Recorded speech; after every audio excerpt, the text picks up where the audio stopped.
North Korea has successfully carried out a hydrogen bomb test, the country's state television has announced. It came after an earthquake measuring around 6 on the Richter scale was detected in the country. It took place in a northeastern province bordering China and Russia and was felt too in both of those countries. RT's Kate Partridge has the latest.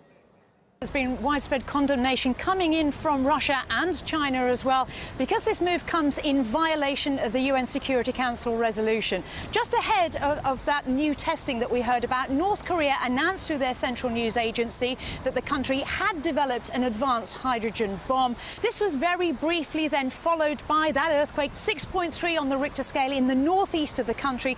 Now, what North Korea then said is that they've developed a particular type of warhead that's been designed so it can be on an intercontinental ballistic missile, the likes of which was tested last Tuesday as it flew over Japan. US President Donald Trump, at the time, he said that all options were on the table, and this contributed to the strong rhetoric, the feisty rhetoric that he'd used throughout the escalation of tensions on the Korean peninsula. North Korea better get their act together, or they're going to be in trouble like few nations ever have been in trouble in this world, okay?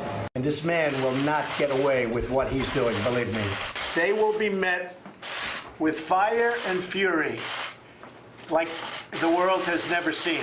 This is the first nuclear test of Trump's administration, the last one coming in September 2016. Well, in the meantime, the US and South Korea have been practicing widespread military drills. Also, Japanese fighter planes have also been going overhead as well, much to the annoyance of Pyongyang. And since this latest testing, South Korea has also responded with some very strong language. We decided to discuss with the US the deployment of the most powerful strategic assets of the American military that would enable us to neutralize North Korea's nuclear facility and missiles and show our strike capabilities. Well, meanwhile, Moscow, though, has been calling for calm. They believe the only way to solve the problems on the peninsula is by negotiation. They believe that all the interested parties should get round the table, resume dialogue, as that's the only way to solve the problems. Any other means, President Putin, to quote him, says, are futile. OK, well, let's discuss the latest escalation of tensions then in the region with international and independent Asia strategist Andrew KP Lung. Good afternoon to you, Andrew. Firstly, what do you think will be America's reaction to this, given that it is the first nuclear test on Trump's watch and what he has said before?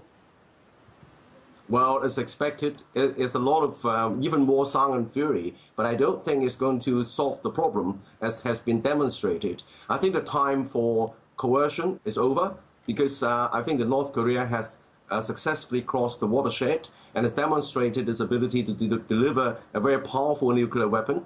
If it's not a full-scale hydrogen bomb, at least it's as powerful as the nuclear bomb dropped in Hiroshima and Nagasaki.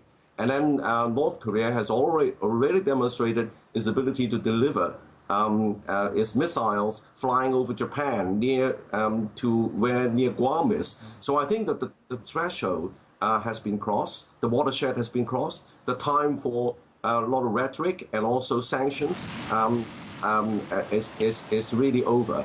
But what the North Korean wants is, of course, not a war, because a war would mean the demise of their regime. What they want is an iron-cast assurance of the regime stability.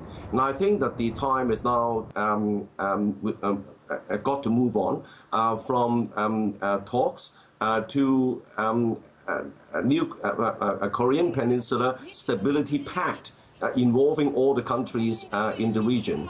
The pact should, of course, make sure that there is a de-escalation on all sides. And I think that it would aim at North Korea, for example, freezing at least further testing, and of course for the Americans to tune down not only the rhetoric but also military exercises and a lot of threats that could only stabilize the system.